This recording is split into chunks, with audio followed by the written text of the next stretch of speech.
আমি আবার স্টুডেন্ট লাইফে ফিরে আসছি। 10 মিনিটসে আমি ভর্তি হয়ে যেতাম। 10 মিনিটস সম্পর্কে কোনো কমপ্লেন নাই, অনেক ভালো এটা।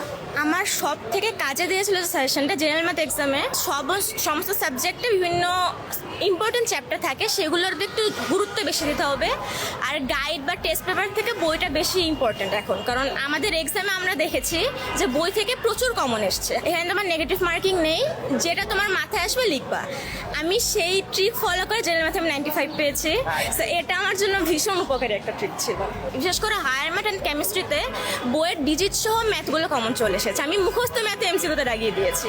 সো বইটা খুব ভালোভাবে করতে হবে, বইয়ের ম্যাথগুলো ভালোভাবে করতে হবে, আর এমসিকিউটার উপর জোর দিতে হবে, প্লাস ফ্রি হ্যান্ড রাইটিংয়ের উপর জোর দিতে হবে। কারণ ফ্রি হ্যান্ডলি রাইট না করলে সমস্ত কিছু মুখস্থ করা সম্ভব না। আমার যখন পড়তে পড়তে খুব বিরক্ত লাগতো, একটা গল্পের বই নিয়ে আধা ঘন্টা পড়লাম, বা আপনাদের বিভিন্ন মোটিভেশনাল ভিডিও দেখলাম একটা, এগুলো দেখলেই মাইন্ডটা একদম রিফ্রেশ হয়ে যেত, আবার শুরু করতাম।